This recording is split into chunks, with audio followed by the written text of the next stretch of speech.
Hello everyone, welcome back. So I want to share with you guys what's going on today.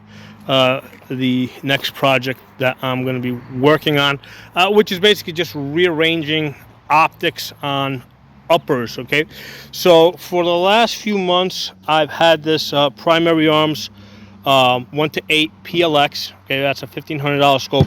I've had it on this Palmetto upper. Okay, so this is a 16-inch, and I just wanted to get a feel for how this scope is gonna feel, one-handed, being on a 16-inch, on a rifle with a 16-inch barrel. Prior to that, it was on this 18-inch. Okay, so this is the Ruger MPR. This has an 18-inch barrel. I had it on there for a while. With the 18-inch barrel with the Picatinny rail going all the way across the top, it is a bit front heavy. So I said, hey, let's try on this 16-inch. Okay, so it was pretty good. The thing that I've ran into, right, anytime I'm shooting a 16-inch, usually I'm shooting it like inside 200 yards, and like for the most part, right, if I'm going to be shooting at this distance, I really don't want an LPVO. I mean, even in 1X, I mean, a red dot, especially like a big window one like this, is always going to be better. So what I found as on the practical side, I really didn't want to do much close quarter work with the LPVO. Okay, I much prefer shooting at further distances. So it kind of makes sense if I've got an 18-inch barrel that it should be on the 18-inch barrel. However, it's not going back on this Ruger MPR upper. It's going to go on this Palmetto 223 Wild, which is also 18 inches. So both of these are 18 inches. This one's 223 Wild stainless steel.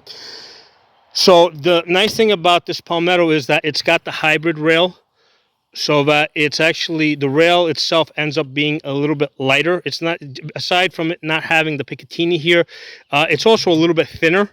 So even though it's 18 inches, it's a little less front heavy, and it really stood out the most when I had my primary arms 1 to 10, which is even bigger than this 1 to 8.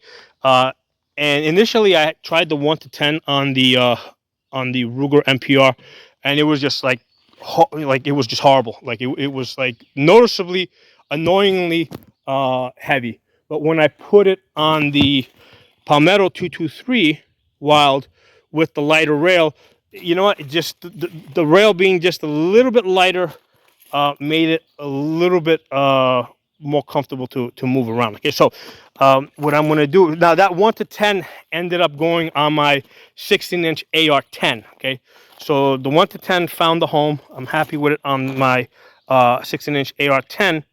So what I'm going to do now is I'm going to take this 1 to 8. That's going to go on the 18-inch Palmetto with the stainless steel 18-inch barrel. Okay, and then what I'm going to do is I'm going to take, I have here this Holosun ACSS reticle. I have it on a 300 Blackout, right? So this has a built-in bullet drop compensator into the reticle.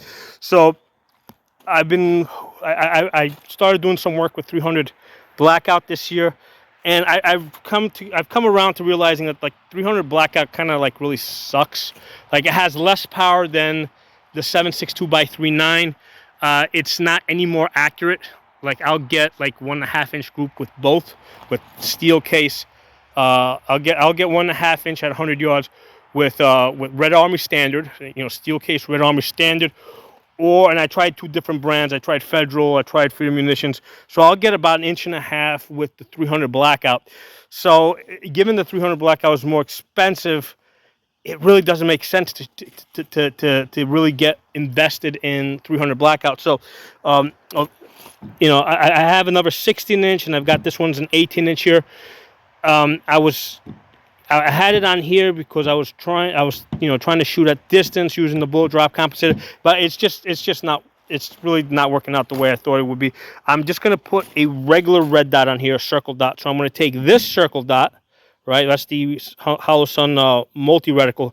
I'm going to put that on here, right? And then I'm going to take the Holosun ACSS, and that's going to go on the Ruger, okay?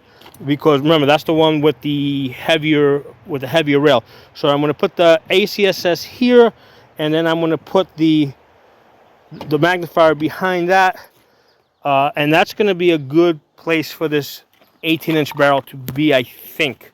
Okay, and then what I'm going to probably do is I'm not even sure if I want to use this big window optic on this 8-inch. Probably going to find something else and put it on here. Probably something lighter. So this is a lower that I have with a binary trigger. So this one kind of like swaps around, and it kind of moves around. The same thing with like this upper and this upper. They don't have their own dedicated. Like right now, these two over here are sharing this Ruger MPR lower. For a while, I had it on a Palmetto lower with a 2-stage trigger, and then I've got a couple of braced lowers that also share a bunch of different uppers. So anyway, that's today's project. I just wanted to give you that update. It's like took me a couple of months to get around to figuring out what I want to do with these 18-inch uppers here. You know, because one of the things I found that, like, yeah, you know, the 18-inch barrel, it is you know, you can definitely feel that weight as, like I say, I'm moving around the woods, moving to different positions. So it really, like if I'm going to use an 18-inch barrel, it's pretty much going to be a dedicated distance shooter.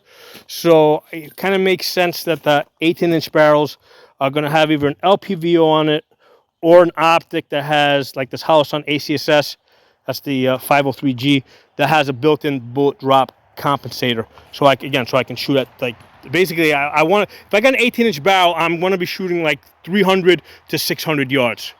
That's my mindset for an 18-inch barrel. Anything inside of 300 yards, I think I'd rather be using a 16-inch.